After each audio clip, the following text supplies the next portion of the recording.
അപ്പോൾ ഫ്രണ്ട്സ്, ഇന്നത്തെ നമ്മുടെ പരിപാടി തക്കാളി ചട്നി ഉണ്ടാക്കിയാണ്. തക്കാളി ചട്നി ഉണ്ടാക്കാൻ വേണ്ടിയിട്ടുള്ള സാധനങ്ങളാണ് സവാള, തക്കാളി, പച്ചമുളക്, വെളുത്തുള്ളി, ഉഴുന്ന്, കറിവേപ്പില, ഉണക്കമുളക്, മുളക് പൊടി, ഉപ്പ്, കടുക്, വെളിച്ചെണ്ണ. ആദ്യം നമ്മൾ ചെയ്യേണ്ടത് വെളിച്ചെണ്ണ ഒരു പാനിലോട്ട് ഒഴിക്കുക. വെളിച്ചെണ്ണ ചൂടായി കഴിയുമ്പോഴത്തേക്കും അതിലേക്ക് സവാള ഇടുക. സവാള ഇട്ട് സവാള നല്ല രീതിയിൽ വഴറ്റിയെടുക്കണം. നല്ല രീതിയിൽ വഴറ്റിയെടുത്തതിന് ശേഷം നമ്മളതിലേക്ക് തക്കാളിയും പച്ചമുളകും കൂടി ഇടുക. അത് നല്ലപോലെ വേവിക്കുക. നല്ലപോലെ ഒരു പാകമായി കഴിയുമ്പോഴത്തേക്കും അതിൻ്റെ മുകളിലോട്ട് കുറച്ച് കറിവേപ്പിലയും പിന്നെ കുറച്ച് ഉഴുന്നും, നമ്മൾ എടുത്തു വെച്ചേക്കുന്ന ഉഴുന്നും കൂടി ഇട്ട് കൊടുക്കുക. പിന്നെ കുറച്ച് ഉപ്പ്, മുളക് പൊടി, ഇത്രയും സാധനങ്ങൾ ഇട്ട് കൊടുത്ത് നല്ല രീതിയിൽ വഴറ്റിയെടുക്കുക. നല്ല രീതിയിൽ വഴറ്റിയെടുത്തതിന് ശേഷം നമ്മളൊരു പാത്രത്തിലോട്ട് മാറ്റി വെക്കണം. അത് തണുക്കാനായിട്ട് വെക്കുക. തണുത്ത് കഴിയുമ്പോൾ അത് നമുക്ക് അരച്ചെടുക്കാൻ വേണ്ടിയിട്ടാണ്.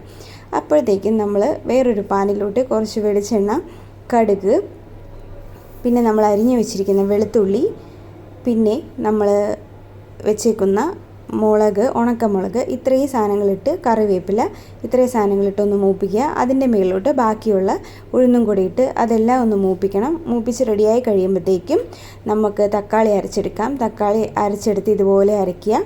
എന്നിട്ട് ഈ മൂപ്പിച്ച് വെച്ചിരിക്കുന്ന ഈ മിക്സിങ്ങിലോട്ട് നമ്മളിതെടുത്ത് ഇടണം. ഇട്ട് കഴിയുമ്പോഴത്തേക്കും ഇതേ രീതിയിൽ നമുക്ക് കിട്ടും. എന്നിട്ട് ഒരു മിനിറ്റ് തക്കാളി ഒന്ന് വേവാൻ വേണ്ടിയിട്ട് 1 മിനിറ്റ് ഒന്ന് ജസ്റ്റ് ഒന്ന് കുക്ക് ചെയ്യുക. അപ്പോൾ നമ്മുടെ സ്വാദിഷ്ടമായ തക്കാളി ചട്നി ഇവിടെ റെഡിയായിട്ടുണ്ട്. അപ്പോൾ വീട്ടിലെല്ലാവരും ഒന്ന് ട്രൈ ചെയ്ത് നോക്കണം. അടിപൊളി ടേസ്റ്റാണ്. വീഡിയോ ഇഷ്ടപ്പെട്ടാൽ ചാനൽ സബ്സ്ക്രൈബ് ചെയ്യാൻ മറക്കല്ല്. അപ്പോൾ ടാറ്റാ, ബൈ ബൈ.